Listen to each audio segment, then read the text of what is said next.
Tahukah Anda bahwa Indonesia menduduki posisi ketiga tertinggi di dunia untuk kasus penyakit kusta?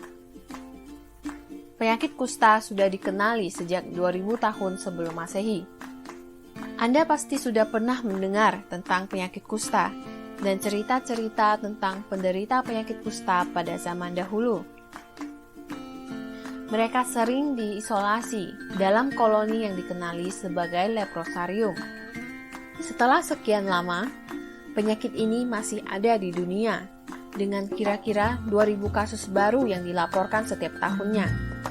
Kasus terbanyak dilaporkan di India, Brazil, dan Indonesia. Apakah penyakit kusta? Kenapa penyakit ini masih menjadi masalah pada zaman modern ini? Hai, nama saya Susan, dan saya ingin mengajak Anda untuk menjelajahi fakta sekitar penyakit kusta. Penyakit kusta atau lepra disebabkan oleh bakteri Mycobacterium lepra.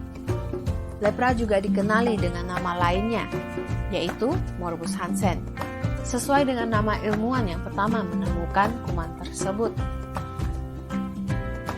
Penyakit ini menyebar melalui kontak langsung dengan cairan tubuh penderita kusta, seperti air liur, ataupun melewati kontak dengan binatang seperti armadillo yang memiliki suhu tubuh yang sesuai untuk menampung bakteri tersebut.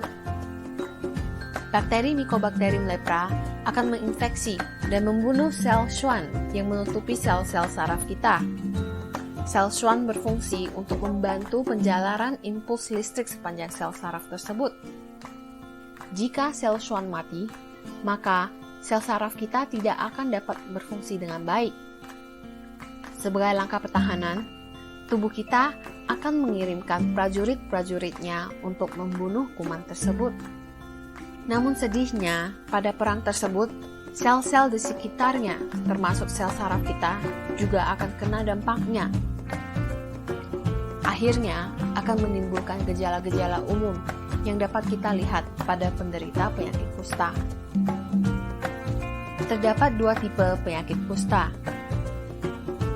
Tipe pertama adalah lepromatosis, di mana akan timbul tanda dan gejala seperti penurunan sensasi dan kesemutan pada ujung tangan dan kaki, lesi kulit yang timbul di daun telinga dan muka yang akan menyebabkan muka terlihat seperti singa, hilangnya alis dan kerusakan pada tulang hidung, radang mata yang kronis atau uveitis kronis, kelemahan pada saraf kelopak mata yang menyebabkan kelopak mata tidak dapat menutup dengan sempurna.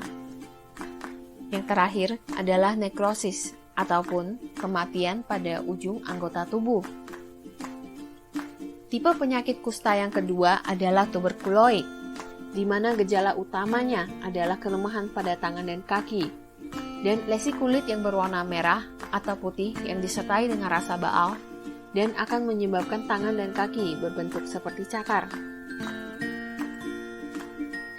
Diagnosis penyakit kusta dapat dilakukan dengan pemeriksaan fisik yang sederhana untuk mengetahui adanya lesi khas kusta dan penebalan saraf, dan ditambah dengan pemeriksaan mikrobiologi untuk mengetahui adanya bakteri Mycobacterium lepra pada lesi kulit. Tanda dan gejala penyakit kusta kadang memerlukan waktu yang lama, yaitu sekitar 5-20 tahun untuk muncul. Akibatnya, banyak penderita yang telat menerima pengobatan.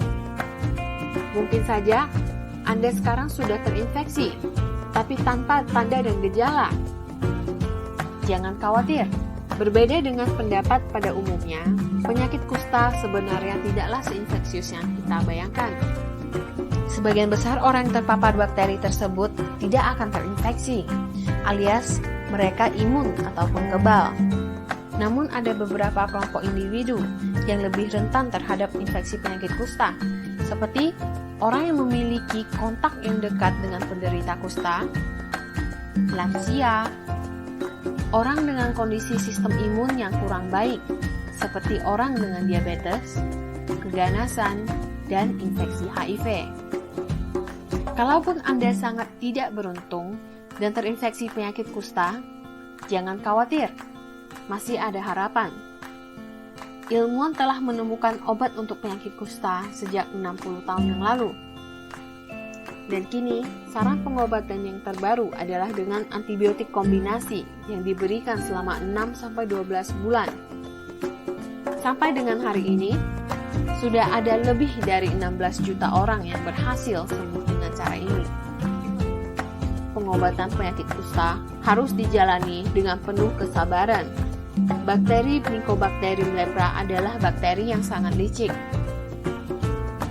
Jika penderita penyakit kusta tidak menyelesaikan pengobatannya, terdapat resiko untuk terjadinya resistensi obat, dan akibatnya adalah infeksi yang lebih sulit untuk disembuhkan. Penyakit kusta, walaupun biasanya tidak mampu untuk menyebabkan kematian secara langsung, ia dapat menyebabkan gejala dan kecacatan yang berat dan permanen.